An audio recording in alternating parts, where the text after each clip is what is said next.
사랑과 은혜의 하나님 아버지, 오늘도 바쁜 일상 가운데 우리를 불러서 기도의 전으로 인도해 주심에 감사드립니다.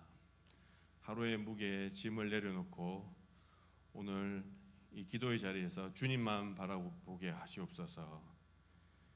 그리고 주님보다 앞섰던 우리의 생각과 그리고 교만을 내려놓습니다.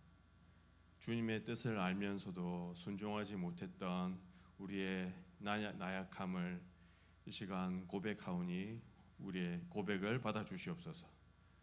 말과 행동, 생각 속에서 주님을 기쁘게 못했던 모든 죄악을 주님 앞에 내려놓습니다. 주께서 저희를 깨끗하게 씻어 주시옵소서. 주님의 정직한 영으로 새롭게 하여 주시옵소서. 담임 목사님의 말씀 선포를 듣습니다.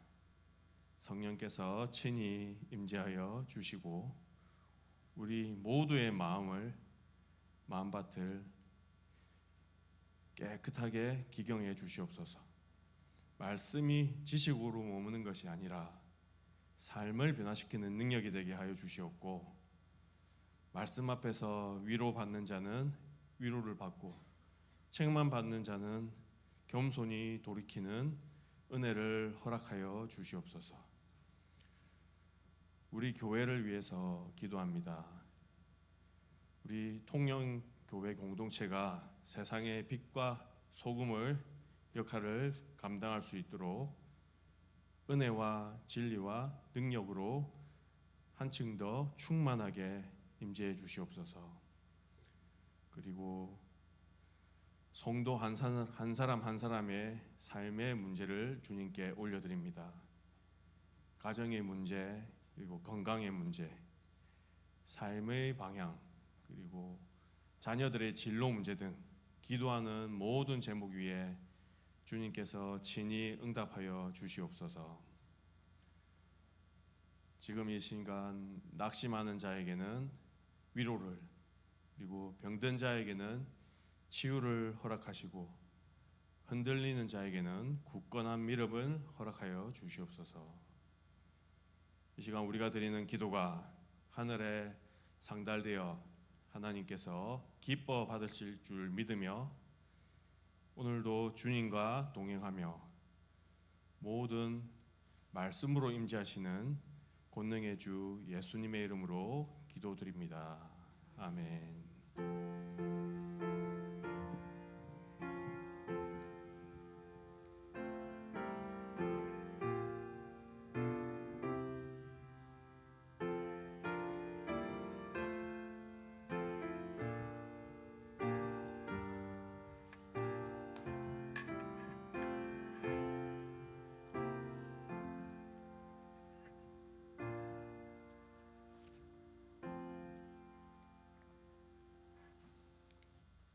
하나님 말씀 신명기 18장, 오늘은 9절부터 14절까지를 보겠습니다. 신명기 18장 9절에서 14절입니다. 구약성경 290쪽입니다.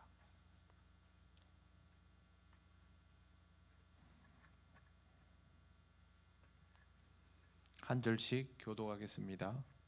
내 하나님 여호와께서 내게 주시는 땅에 들어가거든 너는 그 민족들의 가증한 행위를 본받지 말 것이니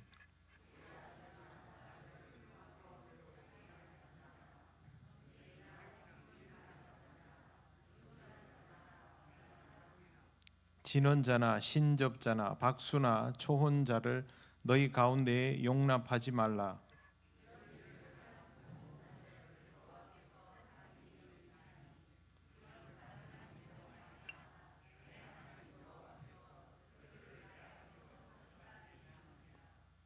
너는 내 하나님 여호와 앞에서 완전하라. 내가 쫓아낼 이 민족들은 길흉을 말하는 자나 점쟁이의 말을 듣거니와 내게는 내 하나님 여호와께서 이런 일을 용납하지 아니하시느니라. 아멘. 기도드리겠습니다. 하나님 아버지, 이 시간을 통하여 우리에게 주시는 말씀을 들으며 우리를 향하신 하나님의 뜻을 깨달아 알기 원합니다. 말씀을 따라 하나님께 맞추어지는 믿음의 백성 되게 하여 주시옵소서. 예수님 이름으로 기도드립니다. 아멘. 네, 오늘 말씀은 이스라엘 백성이 가나안 땅에 들어가서 지켜야 할, 가져야 할 영적 정체성에 관한 것입니다. 광야와 가나안은 겉모양도 굉장히 다르지만 정체성도 완전히 달라져야 합니다. 광야라고 하면 이름이 거칠고 힘든 벌판을 먼저 떠올리게 됩니다만, 광야의 또 다른 특징은 하나님과 독대할 수 있다라는 것입니다. 가나안은 매우 비옥한 땅을 떠올리게 되지만, 반대로 가나안은 하나님과 독대하는 것이 아니라 주변에 있는 수많은 다른 것들 속에서 하나님과의 만남을 유지해야 한다라는 특징이 있습니다. 여러분, 이 특징을 보면 이 광야와 가나안의 정체성을 확실하게 이해할 수 있습니다. 신앙적인 의미에서 보면 광야는 교회와 같습니다. 하나님과 대면할 수 있는 곳, 하나님과 독대하는 곳, 그런데 외부적인 방해를 거의 받을 일이 없는 상황이 광야입니다. 교회도 그렇지요. 우리가 교회당에 와서 예배를 드리고 신앙생활에 대한 훈련을 받고 사역을 하는 동안은 세상적인 것들로부터 훨씬 방해를 받지 않게 됩니다. 그런데 교회에서 신앙생활을 하다가 교회 밖으로 나가면 어떻습니까? 방해받는 것들 투성이이지요. 그래서 가나안과 같습니다. 먼저 이 광야에서의 정체성, 그리고 가나안에서의 정체성을 염두에 두고 오늘 말씀을 보면 좋겠습니다. 신앙생활의 구성은 그렇지요. 광야를 통하여 확실하게 훈련을 받고 가나안에 들어가서 다른 외형적인 요인들이 많은 중에도 신앙을 어떻게 지켜나가느냐가 관건인 것처럼, 우리의 신앙생활도 교회에서 확실하게 훈련을 받고 교회 밖으로 나아가서 세상으로 돌아가서 얼마나 하나님과의 관계를 유지하면서 신앙생활을 잘 영위할 수 있는가에 초점이 맞추어져 있습니다. 9절 말씀을 이제 보십시오. 내 하나님 여호와께서 내게 주시는 땅에 들어가거든 너는 그 민족들의 가증한 행위를 본받지 말지니 라고 되어 있습니다. 이 구절을 보면 두 가지를 알 수 있습니다. 첫째는 이스라엘이 그 땅에 들어가게 되면 만나게 되는 민족들이 있습니다. 두 번째, 그들의 가증한 행위를 본받지 말라고 하신 것은 그들의 삶이, 그들의 신앙이, 종교가 이스라엘 백성에게 굉장히 큰 유혹이 될 수 있다라는 뜻입니다. 교회 안에서는 유혹받을 일이 그리 많지 않지요. 교회 안에서도 유혹을 받는 것은 우리가 신앙적으로 그만큼 미숙하기 때문에이지, 신앙적인 궤도에 올라서기 시작하면 사실은 교회 안에서 받을 수 있는 유혹은 훨씬 더 줄어든다는 것을 알 수가 있습니다. 그러나 교회 밖에 나가면 여러분들을 유혹하는 것이 99%이고 그렇지 않은 것들은 1%에 불과하다고 할 정도로 유혹이 많습니다. 세상에 나가서 유혹받지 않으려면, 흔들리지 않으려면 뭐가 먼저 필요할까요? 교회 안에서의 훈련이 확실하게 이루어져야 합니다. 훈련받지 않은 병사가 전투에 나가서 쓸모가 없는 것처럼, 교회 안에서 제대로 훈련되지 않은 그리스도인은 교회 밖에 나가면 무기력하기 짝이 없게 됩니다. 그래서 하나님과의 관계를 교회 안에서 견고하게 유지해서 웬만한 풍파에도 떨어지지 않도록 한 상태로 교회 밖에 나아가야 하는 것이죠. 그래야만 세상에서의 유혹을 이겨낼 수 있고, 세상에서의 유혹은 견고함으로 물리치는 것입니다. 참는다고 물리쳐지는 것이 아닙니다.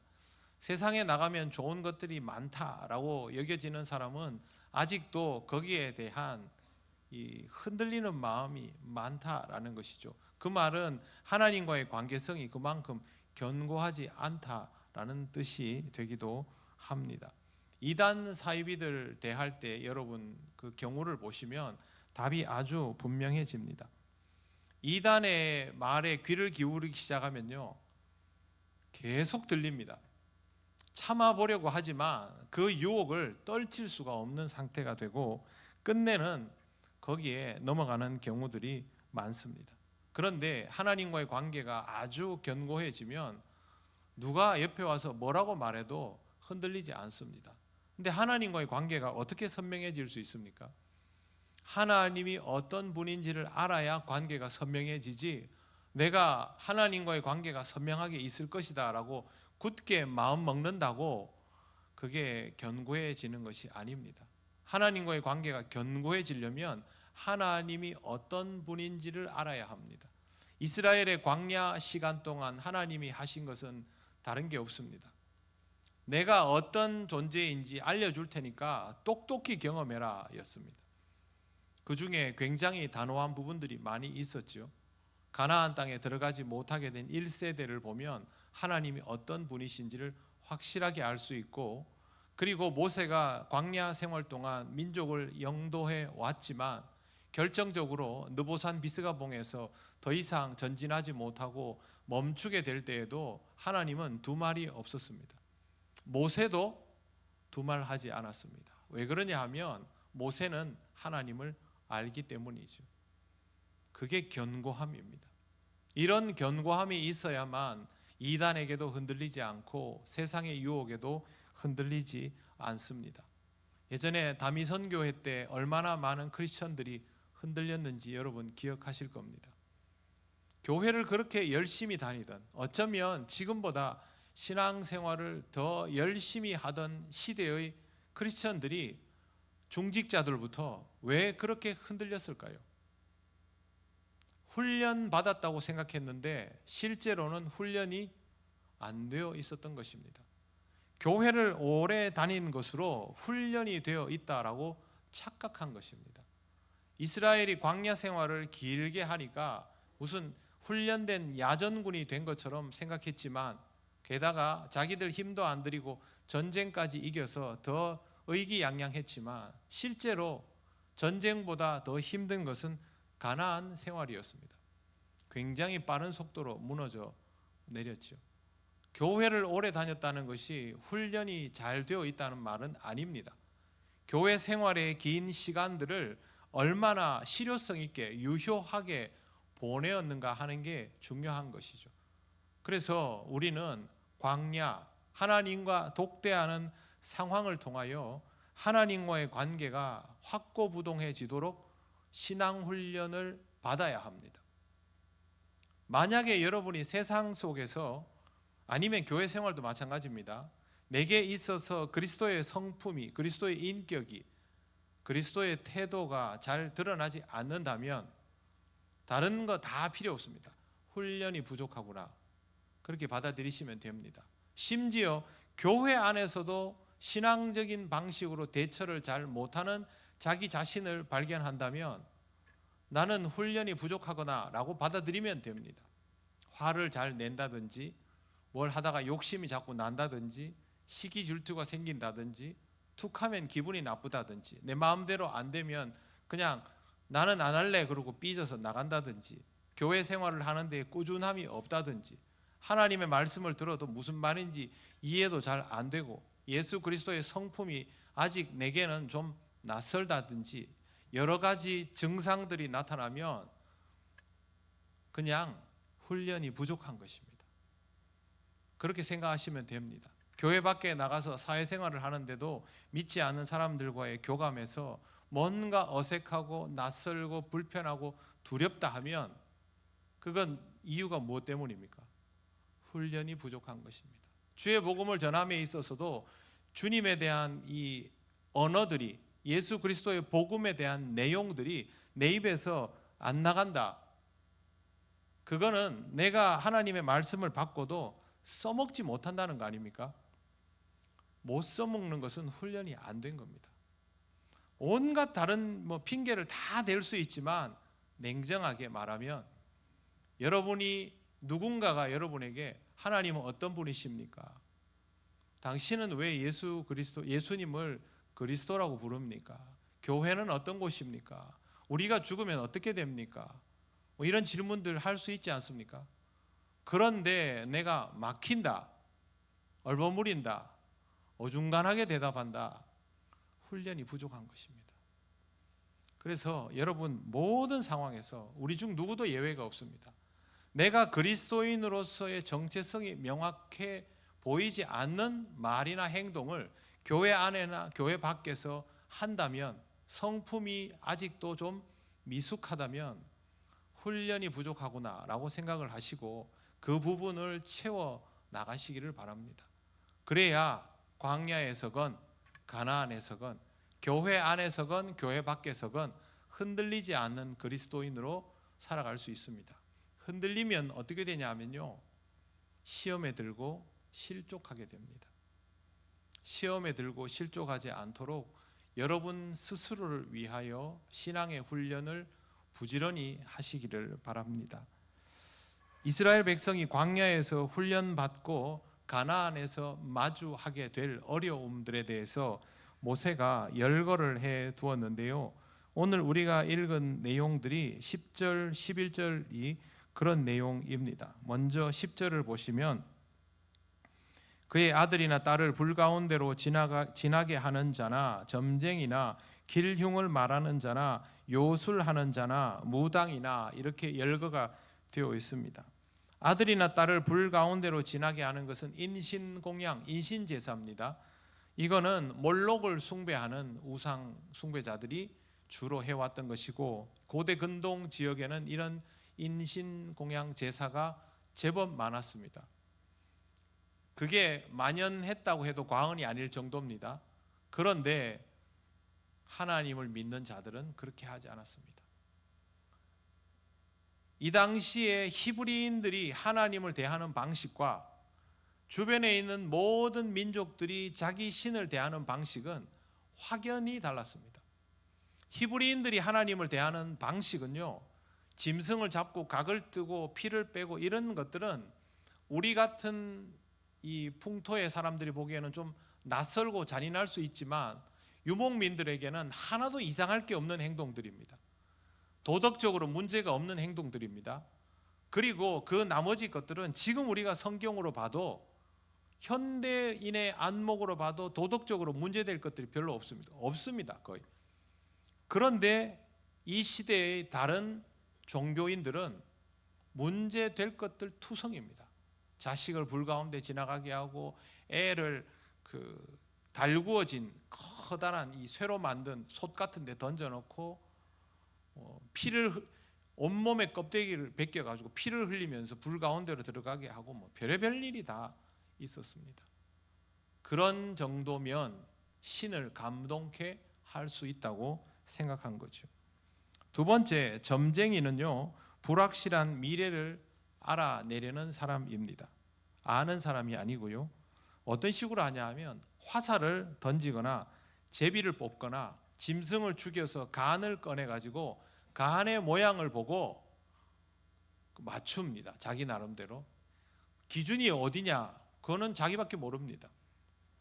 세 번째, 길흉을 말하는 자는 뱀을 풀어가지고 뱀이 가는 움직임을 보면서 그렇게 합니다. 이거 아프리카에 보면 추장들이 나와가지고 이런 비슷한 행동들을 지금도 합니다.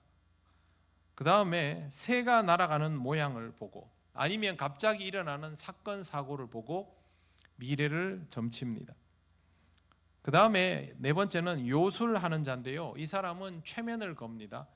근데 그 마취성이 있는, 최면을 할 수 있는 연기를 피우거나 뭐 이런 것들을 사용하기도 하고요. 구름의 모양을 보면서 그 환각을 유도합니다. 그러니까 몽롱하게 만드는 약이나 연기를 준비해 놓고 그걸 마시게 해서 사람이 정신이 혼미해진 상태에서 하늘에 있는 구름을 이렇게 가리키면서 저 구름 모양이 이렇다 하면 그렇게 보이는 거죠. 그런 방식을 사용했던 것으로 알려져 있습니다. 당연히 눈속임도 하고요. 다섯 번째, 무당은 사악한 영적 능력을 부리는 자입니다. 뭔가 사람들이 보기에 일반적이지 않은 능력을 좀 가지고 있는 사람이 그것을 극대화시켜서 표현해서 다른 사람들을 제압하고 부리는 사람이 그 시대의 무당이었습니다. 그리고 주술적인 행위도 했고요. 진언자가 성경에 나오는데 이 사람들은 뭐냐 하면 실이나 끈에 매듭을 묶어서 주문을 걸고 각 매듭 하나하나에다가 저주를 해서 그걸로 사람을 묶으면 꼼짝을 못하게 하는 일종의 이것도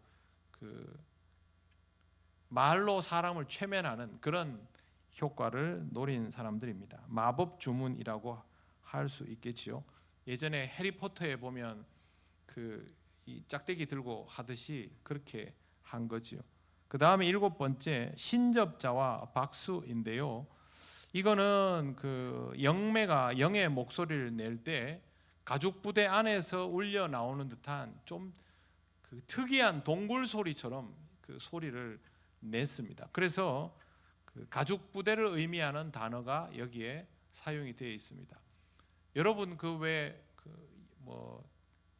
뭐죠? 애기 보살 이런 거 할 때 보면 진짜 애기 소리 내보려고 막 성대모사 같은 걸 하지 않습니까? 네, 굳이 그렇게 할 필요는 없지요. 근데 굉장히 능숙하게 하지 않습니까? 그런 일들을 예전에도 했던 겁니다. 그 외에도 박수가 있는데 박수는 남들이 모르는 것을 아는 똑똑한 사람이라는 의미에서 히브리어 알다인 야다에서 나오는 이드온이라는 단어를 사용했고요. 마지막에 나오는 초혼자라는 말은 죽은 자에게 말을 거는 일종의 강령술사 같은 것입니다. 모세가 이걸 왜 이렇게 다 열거했을까요? 가나안에 가면 이런 유를 계속 접하게 되는 겁니다. 가나안에는 도시국가가 있었습니다. 그리고 주변에는 모압, 암몬도 있었습니다. 온 사방이 다 우상천지입니다.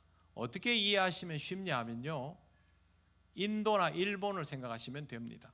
인도나 일본을 여행해 보신 분들은 아시겠지만 거기는 온 동네방네 신이란 신은 다 있는 나라들입니다. 옛날에는 모든 국가들이 다 그런 식이었습니다.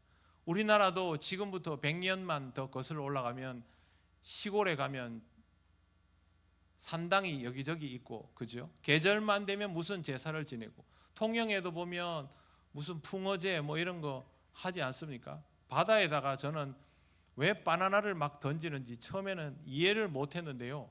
바다에 막 바나나를 던지고 빵도 던지고 막 이러고 나니까 나중에 그 해안에 있는 바위 틈에서 온 쥐들이 다 나와가지고 그걸 다 가져가더라고요. 그래서 제가 보면서 야, 참 별일 다 하는구나 이렇게 했는데 100년 전에는 어땠을까요? 온통 그런 거 천지였죠. 3300년, 3500년 전에 종교적으로 이렇게 혼탁했을 거라는 것은 당연한 일입니다. 그런 상황에서 이스라엘 백성이 그걸 보고 영향을 받지 않으려면 저런 것들이 잘못됐다, 얼마나 문제가 있는 것이다 라는 것을 확실하게 교육받아야 했던 겁니다. 안타깝게도 이렇게 열심히 설명을 해줬는데 모세가 이스라엘 백성들은 마치 들은 적이 없는 것처럼 가나안에 들어가서 행동을 했고 결국에는 그들이 그대로 우상 숭배를 했던 것에 대한 하나님의 징벌을 받기에 이릅니다. 가르쳐줘도 따르지 아니하는 것은 가르침을 제대로 받아들이지 않았다라는 것이죠. 그게 자기 신앙에서 견고하게 되지 않았다라는 것입니다. 사람이 이 부분에 대해서 왜 그렇게 유혹을 받을까요? 필요를 채워주거든요. 아까 제가 설명드린 거 보십시오. 신을 감동하게 하고 알 수 없는 미래를 알게 해주고 안 될 일들을 되게 해주고 죽은 자의 혼을 불러내고 이런 말도 안 되는 일을 할 수 있다고 해주니까 하고 싶었던 욕망을 참지를 못하는 것입니다. 인간은 신이 허락하지 않은 것을 하고 싶어하는 욕구를 가지고 있는 존재입니다. 시한부 종말론자들이 어떤 결과에 처해지는지를 역사 속에서 여러 번 보았으면서도 시한부 종말론자는 또 나옵니다. 지금은 2025년 즈음이니까 시한부 종말론자들이 별로 안 나옵니다. 그런데 세기 말에 다가오잖아요. 또 나옵니다. 아마 2090년 즈음부터 해가지고 시한부 종말론자들 계속 나올 겁니다. 그리고 뭐 지진이 일어난다, 뭐가 일어난다 그러면 또 여기저기서 성경을 이상하게 해석해가지고 나옵니다. 예수님이 그 날과 시는 어떻다고 하셨습니까? 아무도 모른다 그랬습니다. 그런데 그 말을 안 듣는 겁니다. 어떻게 하면 알 수 있을까만 생각하지 아무도 모른다고 하셨으니 하나님께 맡겨야 한다는 생각을 못하는 겁니다. 그러다 보니 결국에는 여기에 다 넘어가는 것이죠. 하나님의 신비는 하나님이 허락하시고 주시는 대로 받아들여야 합니다. 하나님께서 우리에게 순종을 요구하시는 이유는 욕심내지 말라는 것입니다. 12절 말씀을 보십시오. 같이 읽겠습니다. 시작. 이런 일을 행하는 모든 자를 여호와께서 가증히 여기시나니 이런 가증한 일로 말미암아 내 하나님 여호와께서 그들을 내 앞에서 쫓아내시느니라. 아멘. 본문에 나오는 가증하다라는 말은요, 히브리어로 토에바라고 합니다. 근데 이 말이 무슨 뜻이냐면 구역질 날 정도로 혐오스럽다라는 뜻입니다. 여러분이 제일 싫어하는 동물이나 아니면 싫어하는 모양이나 이런 거 있으면 보기만 봐도 그런 혐오스러운 마음이 들지 않습니까? 토에바는 그런 뜻입니다. 하나님께서 우상 숭배를 그렇게 받아들이십니다. 구역질 날 정도로 혐오스러운 행위. 혐오스러우면 어떻게 될까요? 여러분, 혐오스러우면 안 보려고 하죠. 그 자리를 피해버리죠. 사람은 혐오스러워하는 것들을 어떻게든 자기 자신으로부터 분리하려고 듭니다. 이건 당연한 겁니다. 하나님께서 혐오스럽다고 표현하시면 이건 하나님으로부터 분리될 영역입니다. 그러니 우상 숭배는 하나님께서 절대 용납하지 않는 모습인 것이죠. 우상 숭배는 허용되지 않습니다. 이 부분에 대해서는 타협이 전혀 불가능합니다. 우상 숭배의 영역이 어디까지냐는 여러분들이 수도 없이 들어보셨으니까 내용은 잘 아실 겁니다. 이 부분은 우리 스스로 계속해서 검증해 나가야 하는데 중요한 건 어떤 방식으로도 우상 숭배는 용납이 되지 않는다라는 것, 그것을 꼭 기억하시기를 바랍니다. 그리고 13절 말씀 보시면요, 이렇게 되어 있습니다. 너는 내 하나님 여호와 앞에서 완전하라. 모세는 하나님께 맞추는 것에 대해서 완전하라는 표현을 사용합니다. 히브리어로는 타밈이라고 하는데요, 흠이 없는 상태를 뜻합니다. 그러면 완전 무결하다는 말이냐, 모든 것에 대하여 결함이 없다는 뜻이냐? 그건 아닙니다. 지금 여기에서 완전하라는 말이 나오기까지 앞에서 언급되었던 것은 우상 숭배에 관한 것이죠. 그렇다면 여기에서 흠 없는 상태가 되라, 완전하라는 말은 우상 숭배의 문제에 대해서 흠 없어야 한다라는 뜻입니다. 그러니까 조금이라도 우상 숭배의 조짐이나 단초가 있는 삶을 살면 안 된다는 겁니다. 우상 숭배에 대하여 흠 없도록 하라는 것이 이 말씀의 의미입니다. 그렇다면 우리는 하나님께만 온전히 집중하고 다른 것들에는 눈 자체를 돌리지 말아야 합니다. 우선순위에 있어서 하나님과 마주할 정도의 수준이 되어 간다면 그건 우상 숭배가 될 수 있습니다. 그거는 뭐 여러 가지일 수 있겠죠. 사람이 신앙생활을 하면서 신앙생활에 방해가 될 정도의 것이다 싶으면 그는 거의 우상 숭배가 될 가능성이 높습니다. 여러분이 노골적으로 우상 숭배를 하시겠습니까? 안 하시겠죠. 만약 누군가가 여러분에게 와서 어떤 우상을 만들어 놓고 거기 배교하고 절하라고 하면 여러분 하실까요? 안 하실까요? 안 할 겁니다. 뜻밖에도 그리스도인은요, 그런 식의 형상을 만들어 놓고 배교하고 절하라 하면 웬만해서는 안 합니다. 그때는 순교자가 많이 나올 수도 있습니다. 그런데 아무 일도 없는 평안한 상황에서 내게 별로 저항이 걸리지 않는 일상 속에서 신앙생활을 방해하는 것들은 있을 수 있잖아요. 그것에 대해서는 긴장하지 않습니다. 그러다가 우선순위가 뒤집어지면 그때부터 그 일이 우상숭배가 되는 것이죠. 히브리 민족이 가나안 땅에 들어가서 노골적으로 우상숭배를 했을까요? 아닙니다. 경로가 딱 정해져 있습니다. 첫째, 가나안에 들어가서 이방 여인들과 통혼하지 마라 그랬습니다. 아예 들어가기 전부터 정복할 때 다 죽이라 그랬습니다. 근데 죽이지 못했죠. 통혼하지 말라고 했는데 통혼했지요. 이방 여인들을 전쟁에서 이겼으니까 노예로 잡아들이고 여인들도 잡아와가지고 자기 아내로 삼았습니다. 그런데 이 사람들이 자기들 습성대로 우상을 하나씩 끼고 시집을 온 거죠. 그리고 그 여인이 결혼해서 아이를 낳았습니다. 아이는 엄마의 영향을 받았고, 그럼 그 다음 세대는 자연스럽게 짬뽕이 되어 있는 종교 생활을 하는 것이죠. 하나님도 믿지만 엄마가 가지고 들어온 우상 하나를 끼고 같이 종교 생활을 하는 거죠. 그래서 이스라엘 땅에 발굴을 하면 엘과 아스타롯 이런 식의 그 칭호가 붙어 있는 그 유물들이 나오는 겁니다. 하나님과 우상을 같이 한 거죠. 하나님을 믿지 않은 게 아닙니다. 하나님도 믿고 우상도 믿고 다다익선 이렇게 돼버린 거죠. 말도 안 되는, 하나님께서 제일 하지 말라는 것을 이스라엘이 했던 이유는 하나님을 버리고 우상을 취한 게 아니라 하나님을 믿으면서 우상을 보조 도구로 쓰기 시작하면서부터입니다. 그리고 그 다음 세대부터는 점점 우상으로 나아갔지요. 왜 우상으로 나아가게 될까요? 이게 더 쉽고 이게 더 재밌고 이게 더 맛있거든요. 사람 입에 딱딱 맞는 게 우상 숭배입니다. 신앙생활은 우리한테 맞습니까? 여러분 신앙생활 해보니까 내 몸에 옷처럼 딱 맞습니까? 안 맞습니다.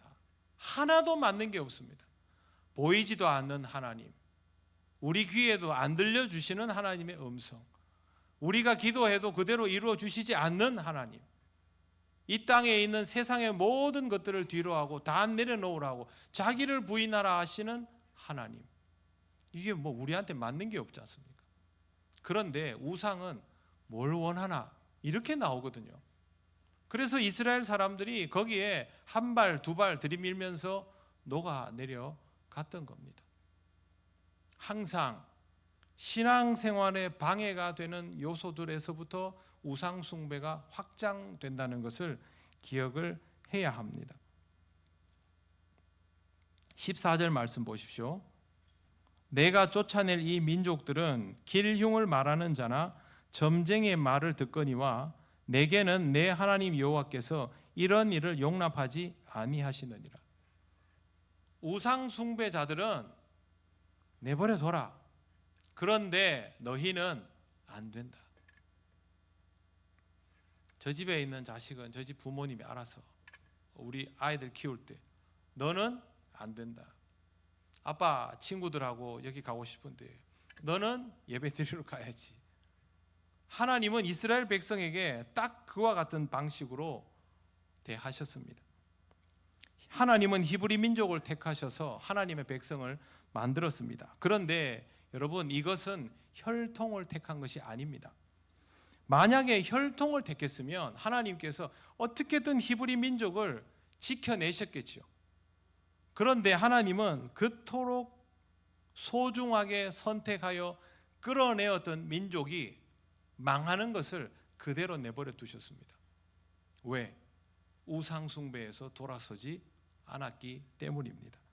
하나님은 이 민족을 지켜주시는 것이 아닙니다. 이 민족을 하나님이 원하시는 수준까지 도달하도록 훈련시키고 요구하셨습니다. 그리고 이 수준에 도달하는 자는 굳이 히브리인이 아니더라도 하나님의 회중에 들게 하셨습니다. 구약에서부터. 히브리 민족을 통하여 영광을 드러내시기는 하지만 히브리 민족만의 하나님이 되시는 것이 아니라 히브리 민족을 통하여 온 세상이 하나님을 알도록 역사하신 것입니다. 이것을 히브리 민족이 오해했죠. 우리 민족을 택하셨구나. 아닙니다. 오늘 우리가 읽은 14절 말씀을 이해하기 쉬운 뉘앙스로 해석하면 이렇게 볼 수 있습니다. 너는 내 백성이니 내 나라의 법을 따라야 한다.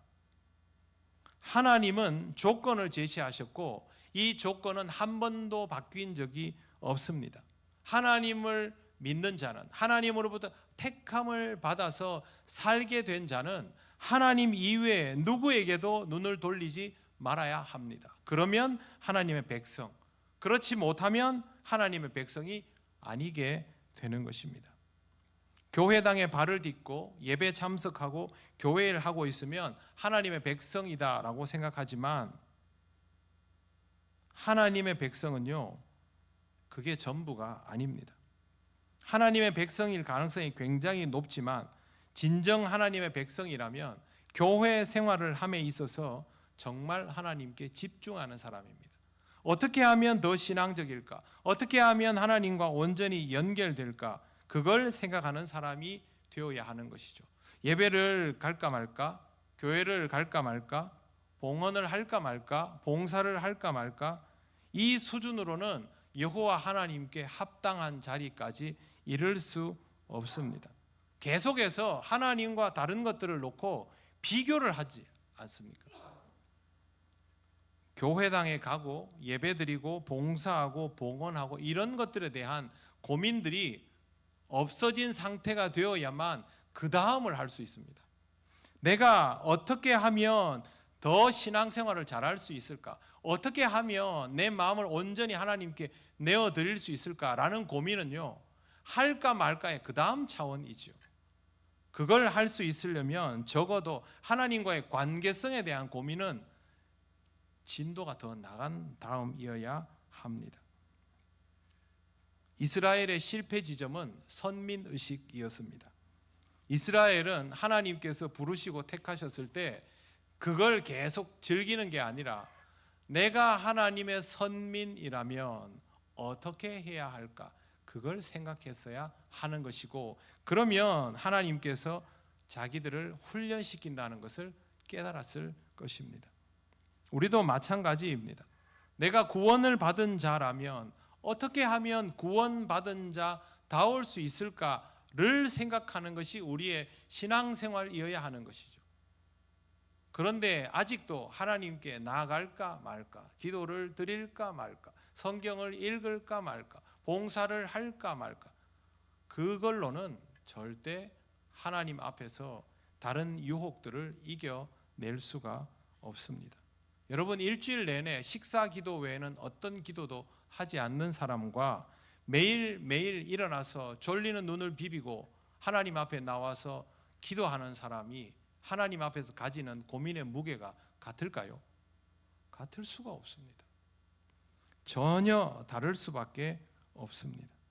두 사람 다 하나님을 향한 감사가 있다고 할지라도 일주일 내내 식사 기도만 하는 사람은, 그것도 안 하는 사람도 있겠지만, 그런 사람은 하나님 앞에서 깊은 고민이라는 것은 잘 하지 않습니다. 그러나 매일매일 기도하는 사람은 하나님 앞에서 깊은 고민이라는 것을 할 수밖에 없습니다. 그 사람에게 하나님이 주시는 말씀이, 하나님이 주시는 연단의 상황들이 모두 약이 되고 훈련이 되는 것이죠. 그 부분에 대한 고민을 가지고 신앙생활을 하시기 바랍니다. 신앙생활은 다른 사람들과 나를 비교하거나 다른 민족과 우리를 비교하는 자리가 아니라 내가 하나님 앞에서 얼마나 온전하고 순결해질 수 있는가를 고민하며 나아가는 자리입니다. 그러므로 하나님께 조금이라도 더 집중하시고 신앙생활에 유익이 되지 않는 부분들에 대하여 살펴 나아가시기를 바랍니다. 이 부분을 그냥 하나님 흠없는 사람이 되게 해 주소서 기도한다고 해서 해결되는 것이 아닙니다. 먼저 내 자신이 어떤 사람인지를 보고 깨닫게 해달라는 기도에서부터 시작하여야 합니다. 하나님은 백성을 부르시고 사랑하시고 연단받게 하십니다. 이 과정을 통해서 부르심을 받은 저와 여러분은 하나님의 사랑 속에서 훈련받으며 신앙의 성장을 이루어 나가야 합니다. 그래야 우리가 교회 안에서뿐만 아니라 교회 밖에서도 그리스도인다운 모습으로 살아갈 수 있습니다. 이 부분을 명심하시고 하나님 앞에서 훈련받으며 아름답게 성장하는 성숙한 그리스도인이 되어 가시기를 바랍니다. 기도드리겠습니다. 오늘 하나님께 드릴 기도의 제목은 두 가지입니다. 첫째는 하나님 앞에서 신앙적으로 우리 자신을 돌아보게 해달라는 기도를 드리기 원합니다. 그리고 신앙적인 성찰을 통해서 함께 살아가는 믿음의 형제 자매들을 위하여 기도할 수 있는 사람이 되게 해 주시옵소서. 이 두 가지 제목으로 하나님께 기도드리겠습니다. 하나님 아버지, 은혜를 감사드립니다. 하나님의 말씀 앞에 서 있는 우리 자신을 언제나 돌아볼 수 있기를 원합니다. 멀리를 보고 밖을 보며 또 해야 할 일들에 대한 부담을 가지지만, 그러나 하나님 아버지, 번번이 부족함을 느낍니다. 다시 한번 우리 자신을 돌아보게 하시고 신앙적으로 세워져가는 심령이 되게 하여 주시옵소서.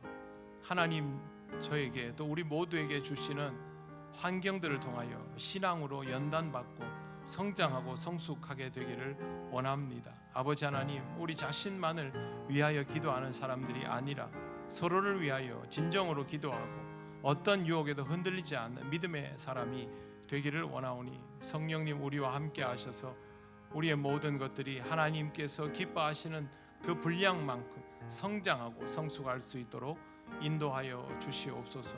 모든 것들이 하나님께 속하여 있음을 인정하고 깨달아 알기를 원합니다.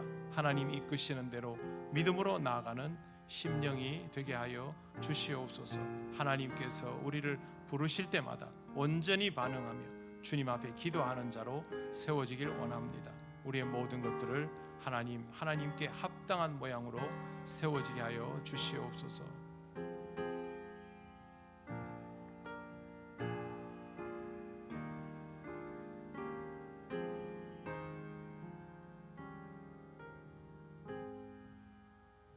하나님 아버지, 하나님의 부르심에 합당하게 우리의 믿음이 더욱 자라나는 올 한 해가 되기를 원합니다.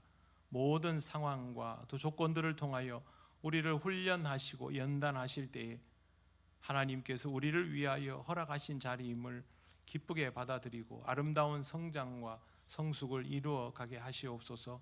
우리 자신을 위하여 먼저 기도하게 하실 뿐만 아니라 서로를 위하여 더욱 힘써 기도하는 교회가 되어가기를 원합니다. 우리가 바라는 제목으로 기도하지 않게 하시고 하나님 기뻐하실 제목을 깨달아 기도 올리는 우리 교회가 되게 하옵소서. 예수님 이름으로 기도드립니다. 아멘.